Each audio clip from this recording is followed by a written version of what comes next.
খুলে নিয়ে আসলাম। এখন দেখেন আসলে কি পরিমাণ পোকা পড়ছে।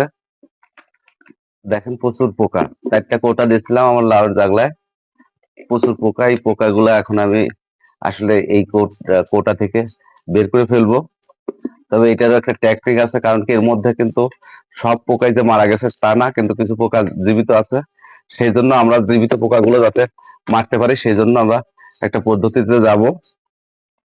দেখেন এই যে আমি কি করব, পলিথিনের মধ্যে, পলিথিনের আগে মুখটা ইয়ে করে নিয়ে ওই মুখটা আগে খুলে নিলাম। মুখটা খুলে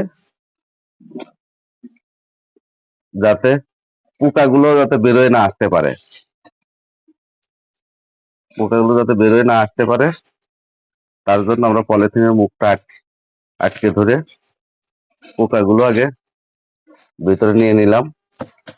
কারণ এর মধ্যে জীবিত যে পোকাগুলো আছে সেগুলো তো বের হয়ে উড়ে যেতে পারে, যার জন্য আমরা পলিথিন থেকে এইভাবে পোকাগুলো নিয়ে নিলাম। মানে এইটা এই পরিমাণ, এত পরিমাণ সেন্ট যে ওই সেন্ট থেকে পোকা যাইতেই চায় না। এই দেখুন কি পরিমাণ পোকা, শুধু পোকা আর পোকা।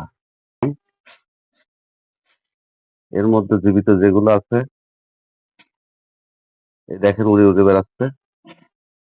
কারণ হচ্ছে এই জায়গার যেহেতু এই কোটায় যেহেতু পানি দেওয়া হয় না, সেহেতু এই কোটার পোকাগুলো তো না খেয়ে খেয়ে মারা যায়। আর যেগুলো মনে করেন আজকাল ঢুকছে মারা যায়নি আর কি। আপনাদের সমস্ত পোকাগুলো দেখাবো একবারে। আমি এগুলো এক এক জায়গায় রেখে দিব। দেখুন কি পরিমাণ পোকা, আসলে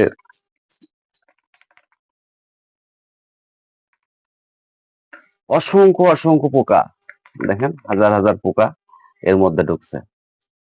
এটা কিন্তু ওষুধ দিয়ে এত পোকা মারা কখনোই সম্ভব। দেখুন কি পরিমাণ পোকা একটা একটা কৌটায়। এটা হলো শেষ কৌটা 4টা কৌটার মধ্যে। এটা একটু কম পড়ছে, এটা আলাদাভাবে রাখা ছিল।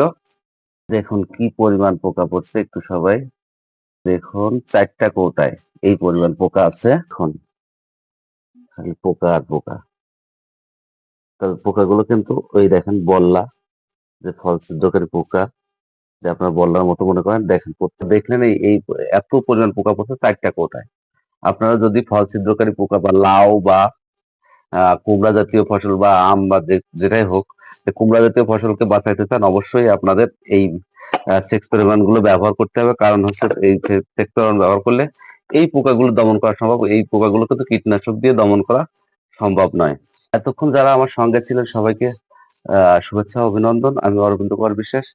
আমার ফেসবুক পেজ যে যেখান থেকে দেখছেন, আমার ফেসবুক থেকে যদি দেখেন অরবিন্দ কুমার বিশ্বাস, এবং আমার ফেসবুক পেজ নবান্নের কৃষি, এবং আমার চ্যানেল আছে নবান্নের কৃষি।